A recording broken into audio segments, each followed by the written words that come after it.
hoopinhoops.com. Don't forget to subscribe. Okay, let's get straight into it. The Celtics and the Sixers played their first game, a game where Philadelphia was without Joel Embiid. Now, most persons would be thinking that if the Sixers played without um, Joel Embiid, then the Celtics, should have an easy win. But instead, the Sixers won the game. Harden went for 45. Remember, I mentioned previously that I was a little concerned about the Celtics. They did not go into this playoffs with the momentum they had similar to last season. And more importantly, they seem to be placing less emphasis on defense. I also mentioned that persons were speaking about how they are more efficient offensively, especially, with them shooting more threes and all of that sort of thing. I heard some persons say that since the Celtics knew Embiid was not playing, so, you know, they thought the game would have been a walkover and they were a little lax on the defense. I hope for the Celtics case, that is what actually happened. I know that some persons or some teams, you know, do that sometimes. But I'm thinking this is the playoffs. If the Sixers are without Embiid, the Celtics would not want to take any chances and ensure they have a guaranteed win. But who knows?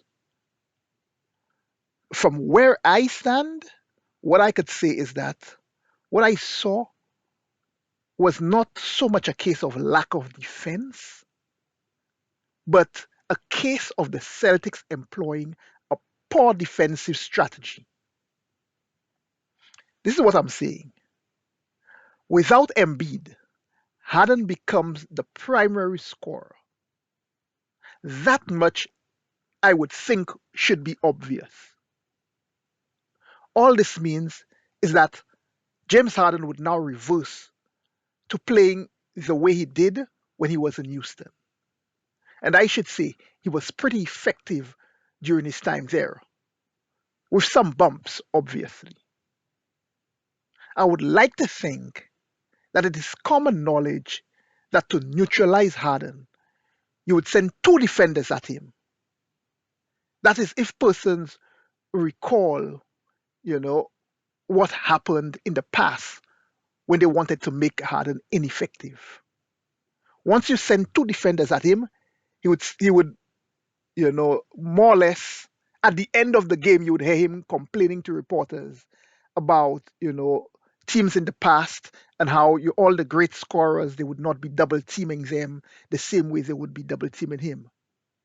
In essence, what I'm saying is that during the game he would not be very effective offensively. And with all the frustration he had, he will also become an ineffective distributor of the ball.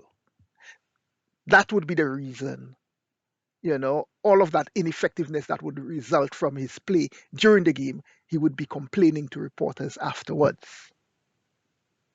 Instead of double teaming Harden, the Celtics kept playing him one on one, at least having one defender defend him. And I keep thinking throughout the game, take the ball out of his hands. You know, he's scotching you all night. Let somebody else beat you. The thing is, they let Harden go for 45, Maxi go for 26, Harris go for 18, Melton go for 17. If you're letting Harden go off, then let him go off and stop the others. But you cannot let Harden go off and let everybody else go off as well. You got to take away something. But again, that's one of the reasons why I said it's not so much lack of defense, but lack of defensive strategy. The Denver Phoenix series reinforced what I've been saying all along. The Suns are in a whole different ball game going up against the Nuggets. And they will need scoring from more than just Durant and Booker. In game two, Aiton contributed 14 points, but no other Sun scored more than 8 points. In fact, the bench had only 4 points. Bismack Biyombo scored a dunk in the first half, and I believe it was Cameron Payne who hit a jumper sometime in the second half. Overall, the Suns scored 87 points in the game.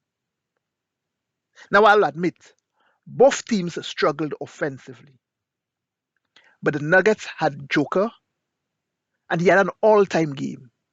He had it going all night. He had 39 points, 16 rebounds, and 5 assists.